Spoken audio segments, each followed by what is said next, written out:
The day we moved into Ridgewood Pines felt like the start of a quiet chapter. I set my father's old steel mug on the truck bed and watched afternoon light stretch across the street. For a moment, I believed we finally escaped the kind of neighborhoods where people argued over mailbox colors. That illusion died when 3 perfectly measured knocks struck the door. Not hurried, not friendly, calculated.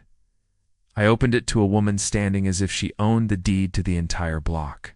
Blonde hair fixed into a rigid bun, binder pressed against her chest, expression carved from polite hostility. Regina Marsh, Community Board President. She didn't introduce herself. She announced herself. Her eyes moved past me into the house like she was scanning for violations. We hadn't committed yet. Your moving truck obstructs curb visibility. We maintain standards here. The truck was parked like any normal moving truck on planet Earth. We just arrived, I said. She handed me a glossy pamphlet titled Standards for Harmony. Then, with a smile that landed like a warning, this community values compliance.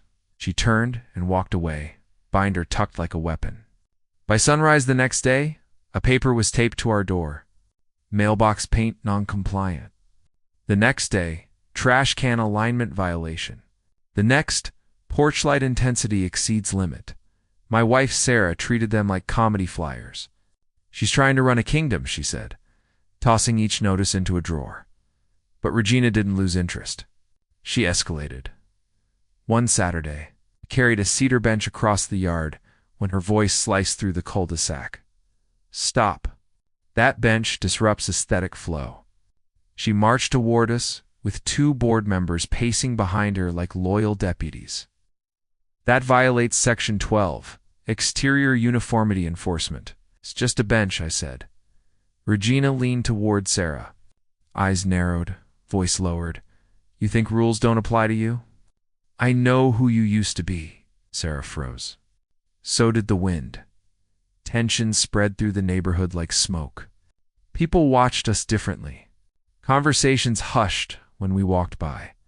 Then came the moment everything snapped.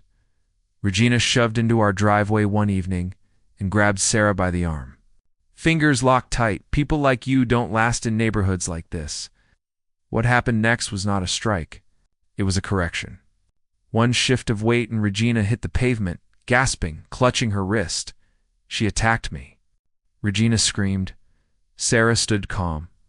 You put hands on me first. Neighbors came outside. Mr. Logan, retired Navy, stepped forward.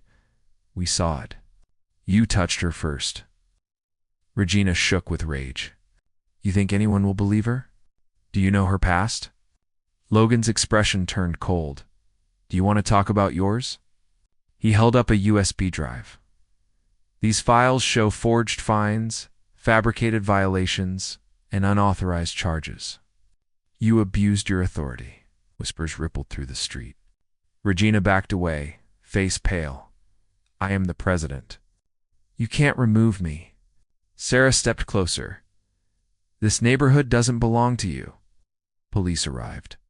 Statements were taken. Regina was escorted into the cruiser, silent for the first time since we met her. As the car disappeared, the wind felt lighter. Sarah squeezed my hand. Maybe now we can actually unpack, Logan nodded. She won't be back. People like her protect power until someone finally pushes back. Communities break under control, but they heal under truth.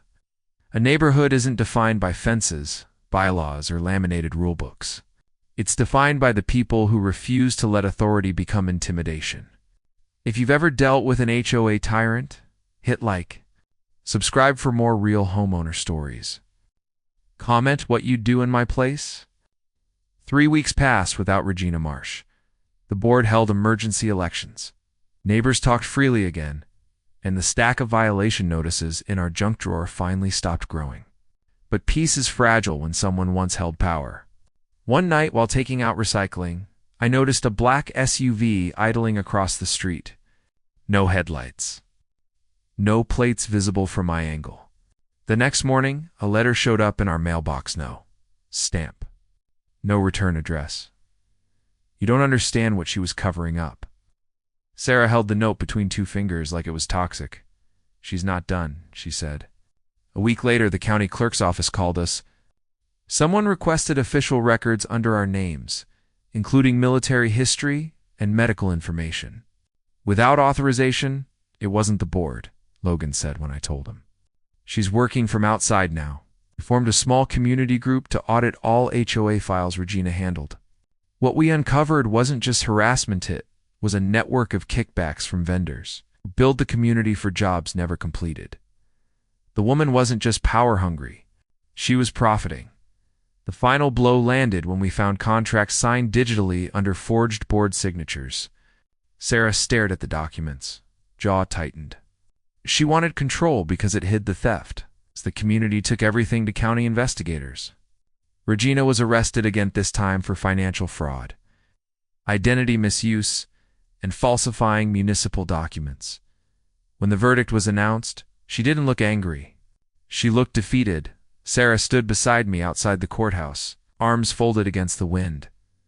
"You didn't come here to fight," I said.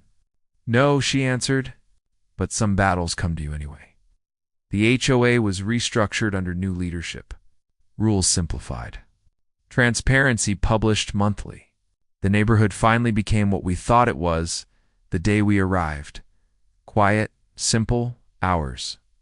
Home isn't where you live. It's where no one owns you. Like if you've ever stood up to someone abusing authority. Subscribe for more real homeowner stories. Comment what part of this story hit hardest.